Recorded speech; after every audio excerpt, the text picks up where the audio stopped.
Well, that I don't know. And I mean, I'm just some guy from Canada, right? I think if there is a history of police brutality, it should obviously be addressed. I think part of the problem is to make the Ferguson shooting about police brutality, I think then once again dilutes it. I mean, there's a reason that the grand jury, returned the verdict that they did, because the vast preponderance of the evidence was that things took place exactly the way that Officer Darren Wilson said that they did. This was unfortunate. It was tragic, although I think it's only tragic to the degree that you disregard the things that Mike Brown did to help lead him to that situation. This is something that I noticed with Bell Hooks as well, when she talked about different events like this, and they did discuss the Ferguson shooting recently. There's never any mention of the criminality that led to the situation or the behavior that led to the situation. I think that's oddly racist to me as well, to sort of disregard anything that led up to it. Now, I want to be very, very clear here and be very careful. I am not saying in the slightest way that selling cigarettes on the street or doing a strong arm robbery of a store and walking down the street refusing to move or that sort of thing meant that these people deserved the outcome that happened. These are really unfortunate and tragic, and they shouldn't have happened. They didn't deserve to lose their lives over this. I want to be very clear about that. But we can't disregard the circumstances that led to these scenarios. And there's a movement there. I listened to this same Bell Hooks interview with Melissa Harris Perry, I believe her name is, and she was talking about these things, these circumstances that lead up to it, and she was equating them with this argument that says if a woman is dressing provocatively, then she deserves to be raped, or the lesser version of that, to saying, well, she probably could have avoided being, she didn't deserve it, of course, but she could have avoided being raped if she wasn't dressed so provocatively. And this is a clever bit of sophistry here, to compare deliberate criminality to provocative dress, right? And this is an attempt to silence anyone who would say, well, wait a minute, there are circumstances that are involved here. This situation could have easily been avoided if the criminality in the first place was avoided, right? There's a reason that Mike Brown was on the radar that day. And I don't think that you can just pretend that that doesn't exist, right? But of course, if there's any kind of police brutality, then that should be investigated. I mean, there are countless YouTube videos of just horrific police brutality. And I'm not even a big fan of the police in general. There's reasons for that. But I think you dilute the pool when you point to these things, right? These incidents that have a preponderance of evidence that are stacked in the favor, I think, of Officer Wilson in this case, acting in self-defense, actually, acting reasonably and acting within self-defense. I mean, I've seen videos of a police officer literally just shooting a guy in the head who's laying down on the ground with his hands by his sides. I mean, the kind of treatment that some prisoners get within the prisons or within the jail cells, in holding rooms and things like that, having their heads slammed against the concrete. There are plenty examples of police brutality. Let's not dilute the pool by treating every incident as though it were such. These cops that are murderers, why have they never been punished? We have a cop that's a murderer, and he's not even going to be indicted. Well, he's killed someone, yes. Is he a murderer? No. You can't demonstrate any kind of premeditation. It's easily been demonstrated that he acted in self-defense. So we don't punish people for acting in self-defense. And he can be brought up on federal charges. And so should the entire fucking Ferguson police force. That is a corrupt, racist organization. Well, and I would certainly support that, them being investigated as such, and if there was any corruption and racism found, to be dealt with accordingly. I'm fully in support of that. The problem for me is if you haven't provided any evidence that they are such. And so if you're asking me to believe that based on the shooting death of Michael Brown, I would come to the conclusion that they're not racist because I don't see any evidence of racism here. I don't see any evidence of corruption here. Even if you were to say that the prosecutor made a bad decision by sending the decision to a grand jury, I don't think you could. I don't think you can make the declaration that he was trying to sabotage or hide anything, because the whole point here was that he tried to make everything as transparent as possible, and I think he was trying to avoid the indications of impropriety by putting the decision in people's hands other than himself. And so, I mean, if you got them, smoke them. If you've got evidence that they're corrupt and racist, then by all means, let's hear it. They are disgusting. And what happened in the aftermath and what's happening right now, all I can say is I knew that this is going to happen. This is the natural result. Getting on your soapbox and saying, oh, don't riot, don't riot. That does jack shit. That doesn't do fucking anything. That's not the point. The point is that when someone does something wrong, you're supposed to fucking punish them for it. Okay, this is the part where I really have a problem with the reasoning involved here. If somebody does something wrong, you're supposed to punish them for it. Okay, so first you have to determine whether or not they did something wrong. I mean, that's the whole point, right? We don't punish people if they didn't do anything wrong. If a person was truly, if the narrative by Darren Wilson is what actually happened, there's no punishment necessary. He was acting within the scope of his duties, and then he was acting within self-defense. Now, if you think you have evidence to the contrary that that's not what happened, then the onus would definitely be on you to bring that evidence to bear, right? To then say that, I mean, unfortunately, I knew that riots were going to happen too. And I knew it because people are irrational, and some people are, they'll take advantage of a situation. I mean, all those people stealing alcohol and stereos and things like that, and busting up other people's businesses that had nothing to do with, they have no allegiance or alliance with Darren Wilson. How does that in any way exact even vengeance? I mean, it's just randomized. And not only that, here's the kicker. If you're saying if someone does something wrong, they should be punished for it, well, where was the punishment for the strong-arm robbery of Michael Brown? Where is the punishment for the people who broke into that poor guy's store after the fact, back in August, and then after the grand jury trial verdict was released? The same store that was strong-armed by Michael Brown has been laid to ruin. What about the other people whose stores were burnt to the ground? Where's the vengeance? Where's the public vengeance, need for vengeance for those crimes against property? EnigmaHood will say later on that, if you don't bring somebody to justice, the vengeance of the crowd will be such that they will seek, that they'll riot, and maybe even other lives will be lost. Maybe even other people will be killed. Where's the vengeance then for that death? How does that not turn into this just crazy mob of tribal warfare, right?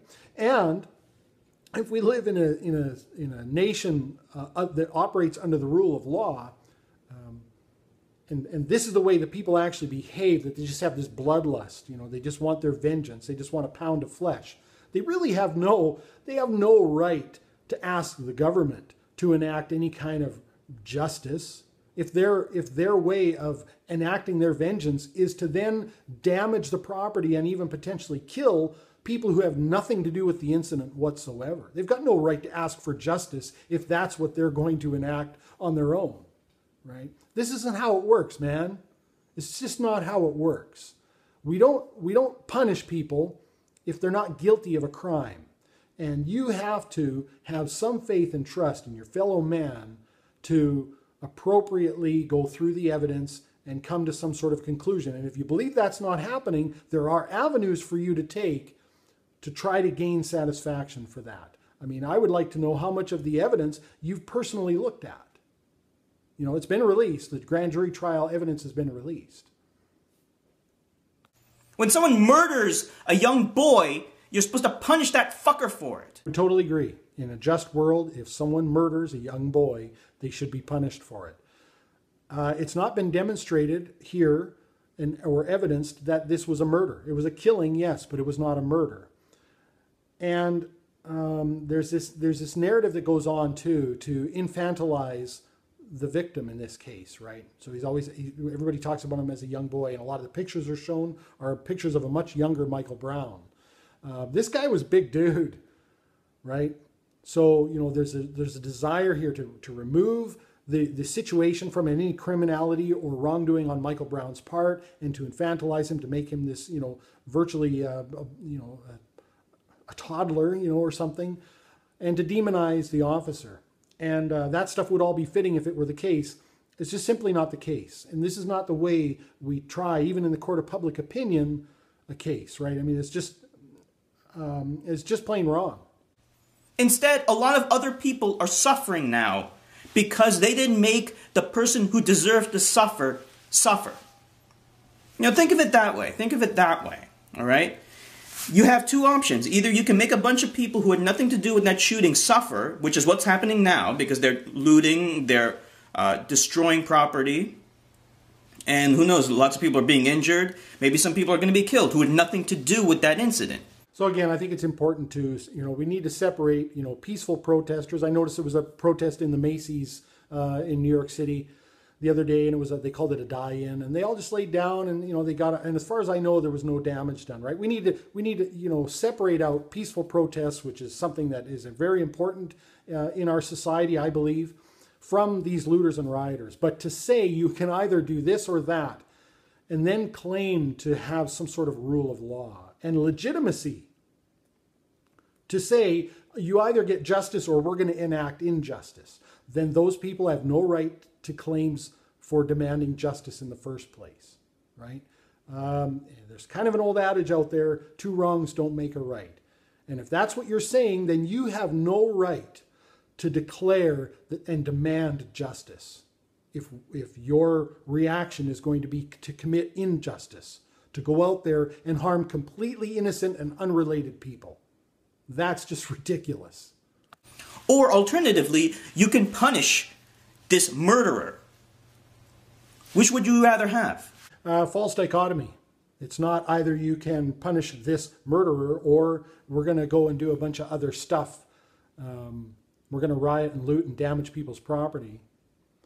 First of all, you could recognize that this was a tragic incident and that there was no murderer involved. There was a killing, there was a killer, but there was no murderer involved, right?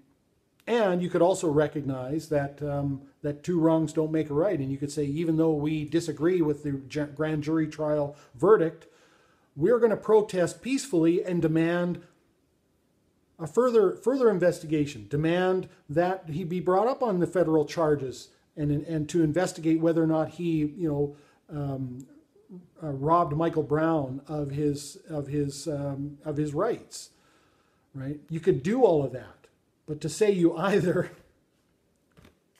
you punish the murderer like he deserves. He deserves to suffer. He deserves to be killed. He deserves the death penalty for taking the life of someone else unjustly. Oh no, he was punching me in the face. Fuck you, you cocksucker. All lies. So again, I think this is just irrational. Now you're going to discount, him being punched in the face, and you're going to declare they're lies. The thing is, you're not just calling Darren Wilson a liar. You're calling multiple black witnesses liars, and you're calling the physical evidence a liar, right? Because the physical evidence shows that Michael Brown was partially inside the closed police car door, that he was sort of inside the window. There's physical evidence that an attack took place and that there was a struggle for the gun inside the car and that the gun went off, and there's gunshot residue. I'm not a ballistics dude, so, please bear with me in my terminology here, but on his thigh and on Michael Brown's arm and on Officer Wilson's shoulder and on the door panel. So I think my feeling is that you're declaring these as lies because this doesn't fit the narrative that this was a racially motivated murder. But the problem is the evidence, the physical evidence and the eyewitness testimony don't support that. They support perfectly Darren Wilson's recounting of events. These cops are given an exorbitant amount of time to make up a story. They can't make, like, the way it works with anyone else, as soon as they do the crime, they're arrested immediately. And then they're questioned, you know. And a lot of times they're not informed of their right to remain silent. So they're put on the spot to make up a story right on the spot, and they don't have time to do it.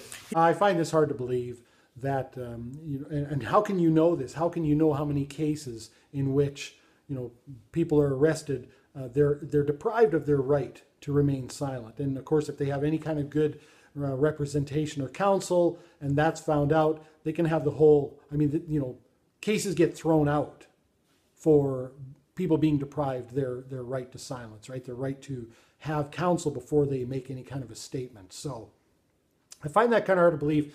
And to say that the cops are given an exorbitant amount of time just demonstrates your ignorance of what took place here, because it's my understanding that he gave a statement within an hour after the events took place. And I listened to, on a show where they were being interviewed, Darren Wilson's pair of attorneys, and they were talking about how striking it was that he gave his account to them an hour after the thing happened, and then he was immediately given a statement to the police department, and that his story has never changed from the very first day, from an hour after the event occurred. His story never changed, and that it matches the eyewitness testimony of the majority of eyewitnesses there, especially the ones that didn't contradict themselves within their own testimony, and the physical evidence.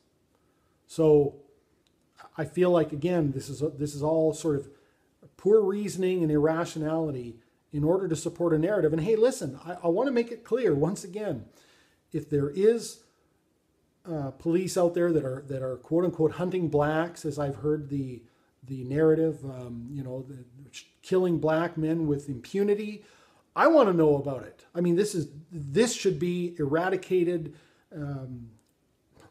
yesterday and yesterday's yesterday and the yesterday before that. I mean, that cannot stand. But not every incident is that. Here we have a cop who's a murderer who has plenty of time to make up a story and to verify it with other cops. Well, again, this just doesn't fit what actually happened, right? As far as I understand it, he gave a statement about an hour or so after the event. He didn't make up a story, he gave a statement, right? And it wouldn't matter if he sort of made up a story and then colluded with other cops to sort of make their stories fit. There were no other cops there, right? He couldn't make up a story that didn't fit the physical evidence and have it be deemed credible in any way, or make up a story and have it be completely counter to what the majority of the eyewitnesses say and have anybody take it seriously, right? That's not what happened. And I should say, once again, about the grand jury, part of the reason that they wanted to use a grand jury trial is because I think they were hoping to get some of the witnesses who might otherwise be fearful of giving testimony, right, for a white cop, in essence, against a black person, right? So they were able to do it in secret, right, in the grand jury. So I think that's a very important thing to keep in mind. But this idea that he had an exorbitant amount of time when he didn't, and that he could somehow collude with other cops when that would mean nothing. The point is whether or not his testimony, his statement, matches the physical evidence, matches the crime scene, and matches the majority of the eyewitness testimony. And I think it does. And I hope all of you understand why we punish criminals. Please do not make the mistake of thinking it has anything to do with deterrence. It doesn't have anything to do with mitigating recidivism. It has everything to do with satisfying the public's need for vengeance. If you do not satisfy the public's need for vengeance, this is what you get. You get what is happening in Ferguson. Well, again, I think you're way off base, and I think most people watching this video will agree with me that you're way off base, that it is meant to be a deterrent, and I would hope that we're at least in some level trying to rehabilitate people and hope that they don't reoffend. But I'm just going to say this once again. If the public at large, and let's keep this in mind, we're talking about a very tiny percentage of the public that actually riots and does these things. So they're, you know, clearly they're going against the wishes of the 99% of the rest of everybody else. But if your argument was true that the public has a need to have their bloodlust and their vengeance satisfied, or these things happen, then they have no right, no rational, reasonable right to ask for any kind of justice. They just don't. All right, look, this video is long. As you'll have known by now, I'm going to have to split it up into a couple of parts. I just want to say, as I close off here, I really did want this to be me reaching out to EnigmaHood and hopefully appealing to him to be a little more reasonable and a little more rational in his assessment of what's taken place here. Because I feel like his video completely ignores the physical evidence. His video completely ignores the majority of the eyewitness testimony, and even the eyewitness testimony that doesn't agree with Darren Wilson's account of events. As far as I understand it, most of those witnesses can contradict them themselves, or their stories changed, right? And as far as I understand it, Officer Wilson's story never changed. I think we do a huge disservice to the real racism that exists when we turn situations like this that aren't racist, that have no racist underpinnings to them, and sensationalize them as such, and then further incite friction and conflict with things like riots. And I want to end by just saying I have witnessed some really heartwarming displays of humanity throughout this, and I think that's for me, it's going to have to be the take-home message, because I'm really disheartened by all this. And quite honestly, I'm very happy that I live in a small town in Canada that's not really going through all of this tension and friction right now. I'm watching a lot of this from afar, and I recognize that I'm fortunate in that regard. But some of the things that I have seen, I've seen people going in to protect the property of other people. I've seen the store that Michael Brown originally did the strong-arm robbery and has then since suffered 2 separate ransackings. One guy went in there and tried to set the building on fire, and people were there stealing so much that they actually got piled up at the door trying to get out. They couldn't get out. But one woman came in and she put that fire out, right? And she said, "Not again. This isn't going to happen again." And she did her part, and that was probably a risky thing for her to do. There was also a gas station, I believe, that was owned by a white fellow that was guarded by some black people, and they would not let the rioters do anything to that gas station because they said, this guy has employed us in the past. He's a good guy. He's a good person for our neighborhood, in our community, and we're just not going to let this happen. And to me, that's heartwarming. Boy, I wish everybody behaved that way. And ultimately, I do think it's very important that we differentiate between, sort of the looters and the rioters and the peaceful protesters and the average citizen who really does want to live in a cohesive, peaceful society. And if there are problems of racism and corruption, that those things need to be sussed out, and we need to deal with those. And, I think a lot of police departments are actually dealing with public relations nightmares, whether they're deserved or not. And if they are deserved, well, then obviously those need to be sorted out. But I think, there's a meme that goes around Facebook, and I really hate Facebook memes. But there's one that I can get behind, and it says, when in doubt, do the kind thing. And that's my takeaway message from this. EnigmaHood, if you're watching this, I hope you understand the sentiment behind it, what was meant behind the video. If you want to send me a PM, by all means do so. And as always, thanks everyone for watching.